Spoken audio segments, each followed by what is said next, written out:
is Dr. Lyell Jones, Editor-in-Chief of Continuum, the premier topic-based neurology clinical review and CME journal from the American Academy of Neurology. Thank you for joining us on Continuum Audio, a companion podcast to the journal. Continuum Audio features conversations with the guest editors and authors of Continuum, who are the leading experts in their fields. Subscribers to the Continuum Journal can read the full article or listen to verbatim recordings of the article by visiting the link in the show notes. Subscribers also have access to exclusive audio content not featured on the podcast. As an ad-free journal entirely supported by subscriptions, if you're not already a subscriber, we encourage you to become one. For more information on subscribing, please visit the link in the show notes.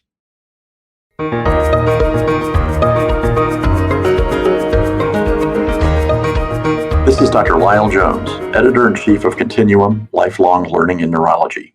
Today, I'm interviewing Dr. Shamik Bhattacharyya, who recently served as Continuum's guest editor for our latest issue on spinal cord disorders. Dr. Bhattacharyya is a neurologist at Brigham and Women's Hospital, where he serves as chief of the Division of Spinal Cord Disorders and is an assistant professor of neurology at Harvard Medical School in Boston, Massachusetts. Dr. Bhattacharyya, it's great to see you. Welcome. Thank you for joining us today. Good to see you, Dr. Jones. I look forward to speaking. So for our listeners who are new to Continuum, Continuum is a journal dedicated to helping clinicians deliver the highest quality neurologic care to their patients. And we do so with high quality clinical reviews and content in our journal and in our audio format. For our longtime listeners to Continuum Audio, you'll notice a few different things with our latest issue and our latest author interviews. For many years, Continuum Audio has been a great way to learn about Continuum articles. Starting with this issue on spinal cord disorders, I'm happy to announce that our Continuum Audio interviews will now be available to all on your favorite open podcast platforms. You'll hear some exciting new content in our interviews, and we're also going to introduce interviews with our guest editors, like Dr. Bhattacharyya, who are really indispensable in putting these issues together. In this issue specifically, Dr. Bhattacharyya is full of extremely helpful clinical descriptions and treatment strategies for patients with spinal cord disorders. And as the editor, you got really a broad view of the whole range of spinal cord disease. What was the most surprising thing when you were reviewing in these articles? I think as a field, neurology, the knowledge base in neurology grows bigger and bigger and bigger each day, and it feels hard to keep up and how to integrate all of it together. Right? I think all of us deal with it. And that's the hope of Continuum, is that you can provide these periodic refreshers. And I got refreshed myself, even though I see the patients day in and day out. When you actually read about the advances, for example, in hereditary spastic paraplegias, or the nuances of how neoplasms in the spinal cord are now classified, you say, wow, I didn't actually know that. So, the knowledge spreads and grows, and I think that's the beauty of being an editor of some of these issues, is that you get to learn yourself and maybe perhaps even apply them in the clinical situation. And you and I are both educators. And that's, I think, one of the secret joys of teaching, is that you end up learning a lot, sometimes from the people you're teaching, right? So I guess maybe that's not a surprise that you learned something by reading it, but I guess it was probably pretty nice, huh? It was very good. I think the authors all come from different geographic backgrounds, even from different training backgrounds. And in spinal cord disorders, there are trials in some aspects, but in other aspects, it's really opinion-based practice, right? So it was good to also see how other institutions do it. And I imagine it's the same for readers when they see how they do it at their institution, and also get a viewpoint of how it's done at other places, right? And that's the valuable perspective piece for putting together a different group of authors and seeing how people do it at different places. Always nice to learn from others. And speaking of learning, for our clinicians who are listening to our interview today, Shamik, tell us a little bit about the basics of how spinal cord disorders present. I know as an educator, sometimes for especially junior learners, it's a little mysterious, and I'm not really sure why that is, but what are some of the basic clinical tenets of how spinal cord disorders present? Yeah, I'm glad you brought this up, because in some ways, spinal cord is the orphan child of neurology, right? I think for most neurology trainees, the nervous system stops at the brainstem and then progresses again at the nerves. And the spinal cord is really just viewed as this conduit of tracts up and down, and that's all it does is a big set of wires, which is not true, right? A lot of primary neurological processing happens in the level of the spinal cord. It really is a continuation of the central nervous system. And I hope in this issue people get a sense of that. So for spinal cord disorders, also called myelopathy, kind of the name goes synonymously hand in hand, I think one of the principal functions of the spinal cord is balance. And a lot of the neural programming of balance and postural reflexes are hardwired into your spinal cord. So I think one of the key aspects of spinal cord disorders is imbalance. I think that people should think of this as a core feature of myelopathy. If to take an example for cervical spondylotic disease, people think, is it going to be of your hands? Well, I think most patients with cervical spondylotic myelopathy actually complain of gait imbalance as one of the early features of the disease. So imbalance, bilateral weakness, and or bilateral numbness, right? The tingling paresthesia. Those aspects are suggestive of spinal cord disorder. Bowel and bladder dysfunction can be, but it's not universally true. Now, there are some specific symptoms that I think are especially suggestive of spinal cord disorders, I think, that are kind of fun to ask about, and if true, can help you localize. One is the Lermite sign. You ask people to flex their neck and say, like, do you feel sharp shooting tingling down your hands or your back into your legs? If true, you have something, right? That's a spinal cord disorder. The other sign that I think is clinically helpful is weakness on one leg and numbness on the other leg, the Brown-Séquard syndrome or hemicord syndrome. And if you find that to be true, and you often see that with multiple sclerosis lesions or other traumatic lesions, that is a spinal cord disorder. So I think those clues can come out in history and on exam and can help you localize it better. It's nice to know those specific features. In other words, those things that when you do see or hear them, it really should make us think about spinal cord disorders, right? And again, they might not be the most common way they present, but it's good to have those in your pocket, right? Right. So, you mentioned this. Spinal cord pathology occupies kind of an interesting place in the neurological world, right? There really aren't myelopathists.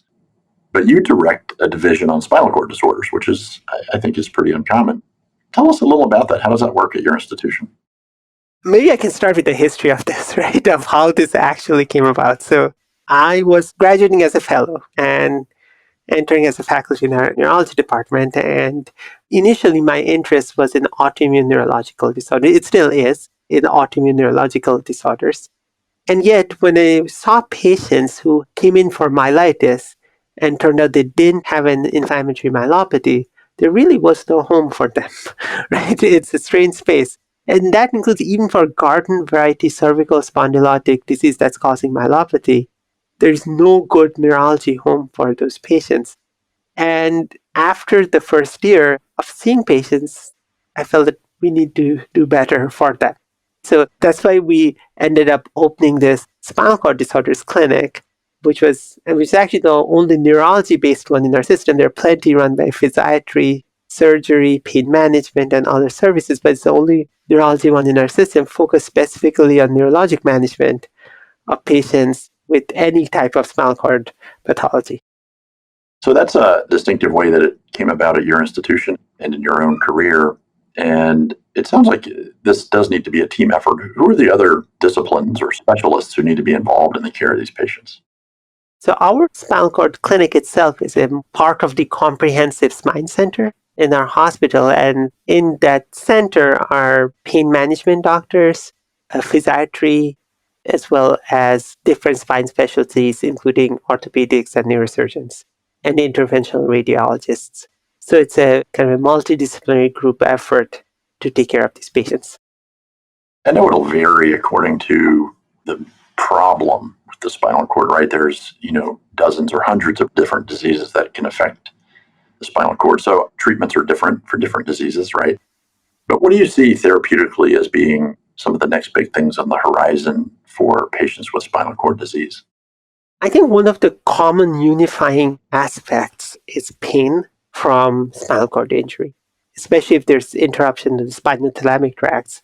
The pain can be a very severe. I think that ranges all the way from neuromyelitis optica, the tonic spasms, to spinal cord infarcts, chronic sequelae of pain to trauma, spinal cord trauma. Pain is such a big aspect, and our both interventional and oral neuropathic pain medicines don't do a good job with it. So I think there's a wave of new medications that are in trials for neuropathic pain.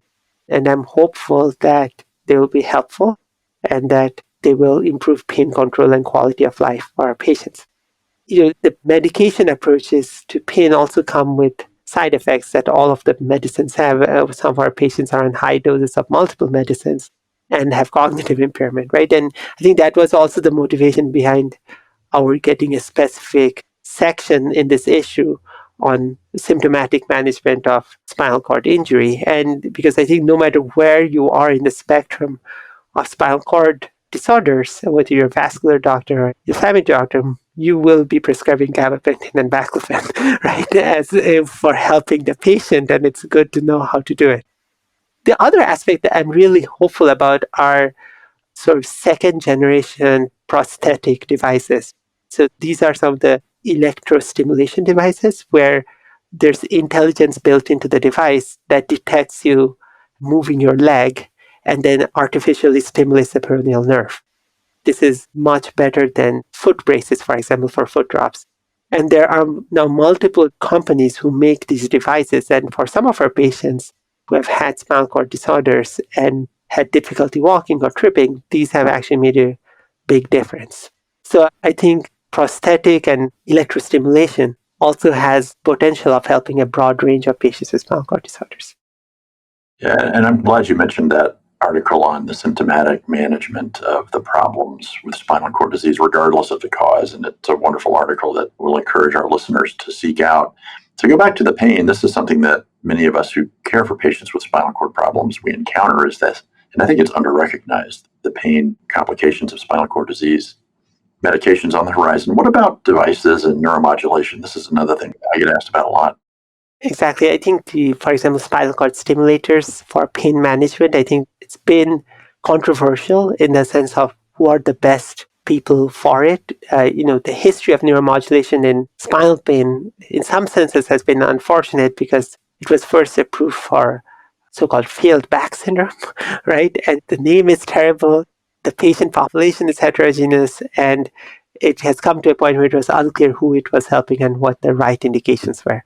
So I think for neuropathic pain, and in particular for spinal cord injury pain, I think there's now a renewed push to study neuromodulation, both implantable devices and external devices, to see if those aspects can help.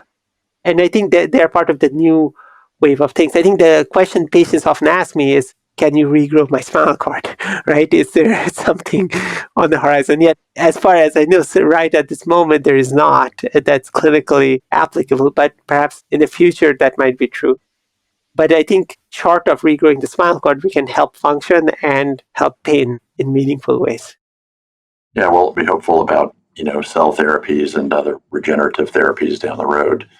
Don't think it's in our immediate future, but we maintain hope.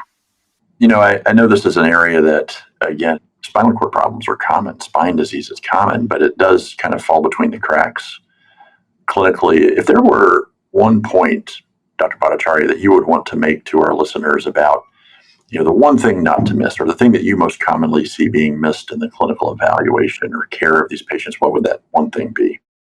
I think the time to clinical evolution of myelopathy probably has the biggest value in determining the cause of it. I think this was beautifully brought out by the article by Dr. Pardo, where he talks about an integrative approach to myelopathy. And in contrast to prior kind of conceptions of whether it's inflammatory based on your CSF cell count or your MRI features, it's actually based on time from onset of symptom to nadir of symptom. Is it a few hours? Is it days? Is it months, right? And having that diagnostic framework is, I think, I go back to it time and time again, is key in trying to figure out, because none of the measures we use, both on imaging or CSF or laboratories, are very sensitive or specific and actually do not outperform just categorizing by time alone, right? So I think the one take-home message is if you have sudden rapid onset myelopathy that evolves over minutes, it's probably a vascular process, even if you find 10 cells in the CSF. It's still vascular, right? If it's something that evolves over days, maybe 7, 8, 9 days, and then you find diffusion restriction in the spinal cord on imaging, it's probably still an inflammatory process rather than a sudden spinal cord infarct, right? So I think that the time aspect cannot be ignored and should play a central role in decision making. That's very helpful. And I think maybe the corollary to that is there are chronic spinal cord disorders, right? And I think clinicians, especially if you're not familiar with spinal cord disease, it's terrifying, right? As soon as you start to think, wow, this patient's telling me a story and I'm worried this could be a spinal cord problem, should I send them to the emergency department, right? They have some bowel and bladder dysfunction, they have some gait disorder. But if it's been going on for years, the emergency department is probably not the best place to evaluate that, is it? I'm glad you mentioned it because we see that in the emergency room, right? Someone clearly has a myelopathy, you ask them how long it's going on. It's going on for months or even years sometimes, right? And it was first noticed and sent out. So yes, there are multiple causes of chronic myelopathies. And, they range all the way from structural causes where you can have things like, for example, webs of arachnoid webs that cause slow progressive myelopathies to vascular malformations of myelopathy through nutritional causes, even that can cause a slow progressive myelopathy. Not to speak of infections. I think we often think of infections as causing fast myelopathies, but especially with HTLV1 associated myelopathy, the usual clinical progression is slow and progressive. So I think across all categories of disease, there are instances of slow progressive myelopathies that really require thoughtful workup, but doesn't require an emergency workup. Yeah, it's good to know that not every spinal cord problem is an emergency. I think it does terrify clinicians, right? I mean, this is the broadband connection between the brain and the body, and it's fragile and it's unforgiving. And it's, every command sent to the body, every piece of information sent back to the brain, all traveling through a billion neurons with a maximum diameter slightly larger than a dime, right? So I think that's why it creates consternation. But I imagine it's also, on the clinical side, it's probably in part challenging and in part rewarding to care for these patients. And when you think about what's most rewarding about the care of patients with spinal cord disorders, what comes to mind for you? I think a couple of aspects, and just thinking back to my last clinic, I put it on Fridays just because I get the most joy out of this clinic, right? The first is that there's no single piece of test that gives you the answer totally, right? It's usually about putting the history together, the labs, the imaging, and talking about it together, right? And I think it's that integrative piece that as clinicians, I think that brings us joy, is that figuring something out that's more than saying, is there diffusion restriction or not on the brain MRI, right? And the second piece that I think is helpful is that patients really want to learn. And for spinal cord disorders in particular, there's easy anatomic things that you can point to patients and say, like, this is why you are weak in the arm and maybe numb in the leg, and that's causing your problem, and this is what we're going to do about it. And I think the ability to communicate that with the patient through images is, I think, unique in the sense that patients understand it, that this is the connection and there's something wrong here, and that's why I'm having these symptoms. So I think those are aspects of spinal cord disorders that I think are really neat. I will say that I also hope that for our trainees, right, I think their comfort with imaging stops at the brainstem, right? The moment it gets below the spine, whether looking at foraminal narrowing or canal stenosis, it's about, do they have a T2 hyperintense lesion or not? And beyond that, people are hesitant. And I hope that in this issue, thinking about different categories of spinal cord disorders, our trainees also become a little bit more facile with different aspects of spinal pathology. I think a lot of neurologists are drawn to our field because of the problem-solving nature, right? Which is what you have to do before you start helping the patient. And you clearly have a lot of enthusiasm for this. I mean, it's contagious, right? And so there aren't a lot of myelopathists right now, but maybe after listening to your interview, Dr. Bhattacharya, reading your issue in Continuum, maybe you've created some myelopathists. I'll just remind there's an A in spine section that exists in the American Academy of Neurology, and it's very small and can use more members. So certainly you're welcome to join. Well, that's a great plug. And Dr. Bhattacharya, once again, I want to thank you for joining us and thank you for such a thorough, fascinating engaging discussion on spinal cord disorders. Thank you for guest editing a really phenomenally well done issue that I think is going to be really informative to our readers and our listeners. And again, we've been speaking with Dr. Shamik Bhattacharyya, guest editor for Continuum's most recent issue on spinal cord disease. Please check it out. And thank you to our listeners for joining today.